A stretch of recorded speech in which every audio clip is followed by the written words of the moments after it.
For our topic is implicit differentiation. So, una, let's discuss first ano yung mga explicit function. So, explicit functions are yung mga samples natin from our previous discussion sa derivative, like this one. We have y is equal to x cubed plus 3x squared minus 4. So, we also have y is equal to 1 over x squared and y is equal to 1 over square root of x. So, yan yung mga examples of explicit function. So, directly na binibigay niya yung y is equal to f of x. So, ganyan siya kung explicit function. So, pwede nating separate yung variable y and x. Pero sa implicit function, they are together. So, they are mixed together. So, itong example number 1 natin for implicit function, which is x squared plus y squared equals 4. This is a formula or equation of a circle. So, pwede nating kunin yung explicit form niya. Pero, in this form, this is considered as implicit function siya. So, yung explicit form nito would be equal to y is equal to the positive negative of the square root of 4 minus x squared. So, yan yung explicit na form nitong example number 1 natin. Pero dito sa pangalawa, we cannot directly or agad-agad na makukuha yung explicit form niya. So, we have xy plus y squared equals 7. So, yung dalawang variable natin are together. So, they are mixed together. So, the same true with our third example, which is y cubed plus x cubed minus 3xy equals 0. So, in getting the derivative of implicit function, so, we will still apply yung mga basic rules ng ating derivative. So, but, meron lang siyang a little bit of twist. So, kunin natin yung derivative ng ating first example for the implicit function. So, we have example number 1. To get the derivative, which is find the dy over dx of our example number 1. So, that would be, so, hindi siya directly na ganito.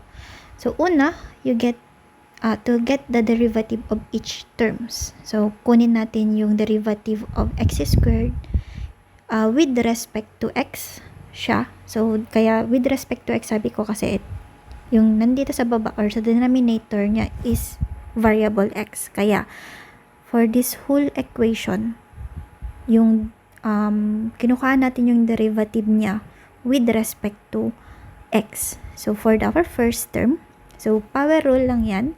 We have to bring down yung 2. So, that would be 2. Then, x. So, 2 minus 1. So, from our previous discussion. So, dito kasi, we have to get also yung derivative nito, which is dx over dx. So, which is also, this is equal to 1. So, that, ito yung derivative of our first term. So, yung second term naman, which is y squared. So, ganun din. You have to bring down yung exponent niya using yung power rule. We have 2y raised to 2 minus 1. Pero, we have to get the derivative of y with respect to x. Kaya, magiging dy over dx ito. So, this is equal to the derivative of 4, that is a constant. So, this would be equal to 0. So, yung kukunin lang natin or iiwan natin sa left side of the equal sign is dy over dx. Kasi yun yung hinahanap. Kaya, yung sagot nito would be, so, this one is equals to 1. So, kaya, itong first term na to, lagay natin dito sa kabila. So, magiging negative siya. So, positive siya dito. Transpose that into the other side of the equal sign, that would be negative. So, we will have 2y. So, 2 minus 1 is 1 times dy over dx. So this would be equal to the negative of 2x. So kunin lang natin yung dy. So to do that, we have to divide this by 2y.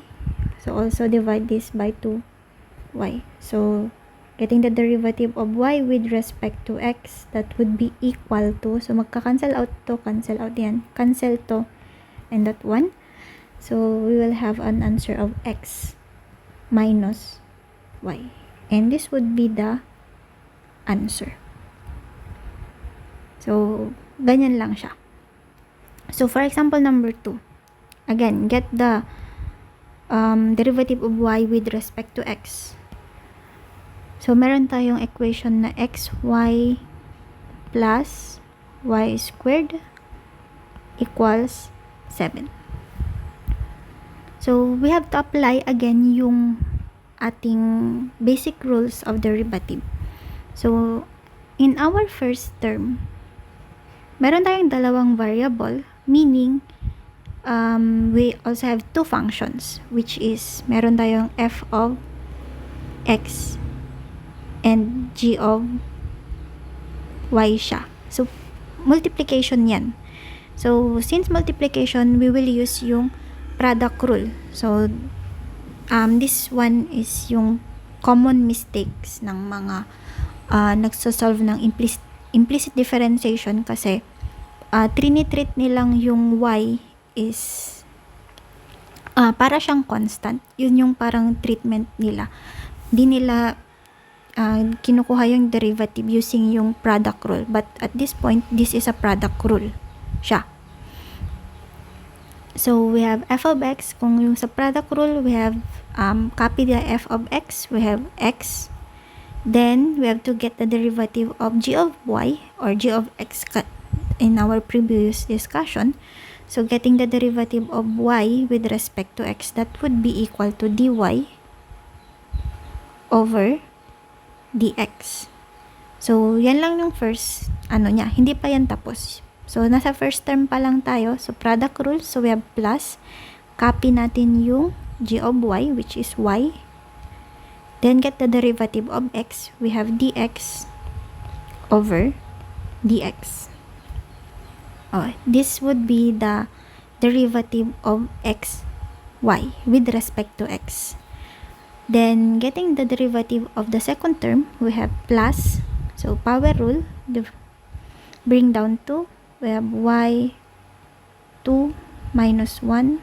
Then get the derivative of y, we have dy over dx. So this is equal to 0. So eto, this is rule number 2, or that is the identity rule. So kaya 1 lang yan. So combine all the terms with dy over dx. So meron tayong x dito. So we have x, so plus 2y. So itong buong to is multiplied by dy over dx, and this would be equal to, so ito walang dy over dx. Let's transpose that into the other side. So magiging negative y siya. So this is divided by x plus 2y. This is also divided by x plus 2y. So getting the derivative of y with respect to x, so cancel out yan. This would be equal to the negative of y all over x plus 2y. And this would be the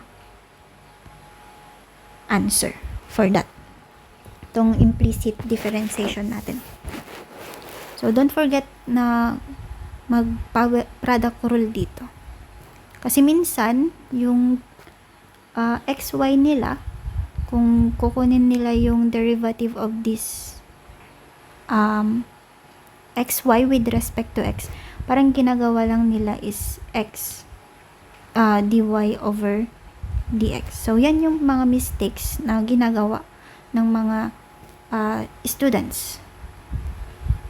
Or sometimes, meron ding nagsasabi or nagsosolve niyan as 1 kasi derivative of x is 1. Then, derivative of y, that is dy over dx, or just simply dy over dx na lang yung sinasagot. Pero, this is wrong. So, they are in multiplication, kaya use yung product rule. So, do not do the same mistakes ng mga previous students ko. Okay, so for the third example, so we have y cube. So, copy ko na lang siya.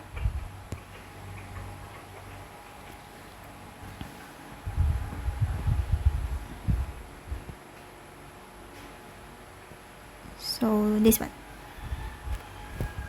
So, getting the derivative of y cube plus x cube minus 3xy equals 0. So, parang kanina lang din. Power rule, we have 3y raised to 3 minus 1. So, don't forget to get the derivative of y, that is dy over dx. So, plus 3x, so 3 minus 1 for our second term. So, derivative of x with respect to x is dx over dx, or this is equal to 1. So, minus, again, ito. This is also product rule. So, use product rule. So, we can bring out 3 kasi constant lang naman yan. Then, product rule of x multiplied by y, that is x, copy x, get the derivative of y, which is dy over dx. So, plus, copy yung y, and then get the derivative of x. So, we have dx over dx. So, this is equal to, so derivative of 0 is 0 kasi constant lang yan.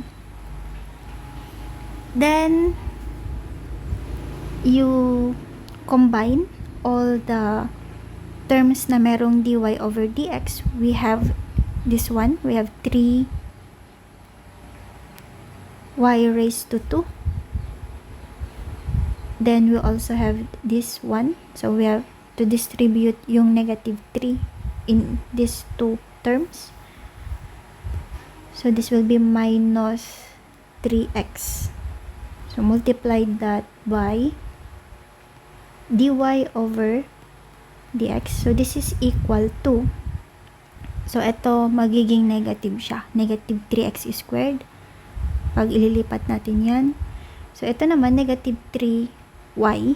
So, this is equals to 1. So, since negative siya, kung ililipat, magiging positive. So, this will be 3y for ito. Negative 3 times y. Then, ito naman magiging minus 3x squared. So, 3 minus 1.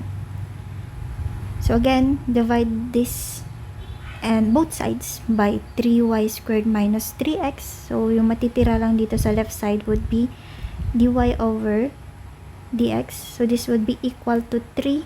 So, we can factor out 3 kasi common lang naman siya. Common factors. So, we have 3y minus x squared. And we also have same true with this one. So, common factor lang naman yung 3. So, we can cancel that out. Kaya magiging y squared minus x lang dun sa loob. We can cancel out 3. So, the final answer would be y minus x squared all over y squared minus x. So, yan yung magiging sagot.